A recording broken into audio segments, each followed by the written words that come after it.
Nearly 500 TSA agents have quit since the partial shutdown began, while gas prices are still at an all-time high. This has led President Donald Trump to meet with his cabinet for the first time since the start of the conflict with Iran.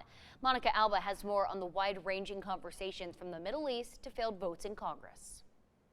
We're now on day 41 of the... President Trump today touted the success of Operation Epic Fury in Iran. They're defeated. They can't make a comeback.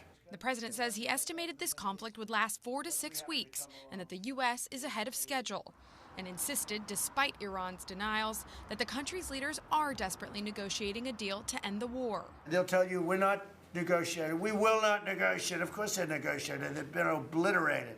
Special Envoy Steve Witkoff confirmed the U.S. gave Iran a 15-point list as a framework for a peace deal and said both sides have had positive talks. If we can convince Iran that this is the inflection point with no good alternatives for them, other than more death and destruction.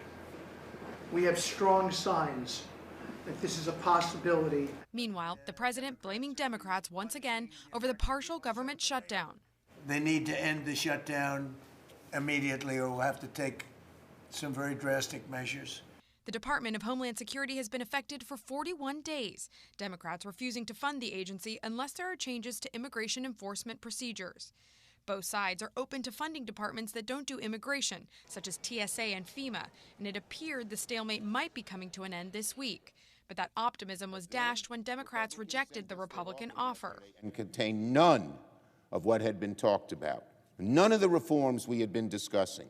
Then Republicans rejected Democrats' counteroffer, and now GOP lawmakers have given Democrats what they call their last proposal.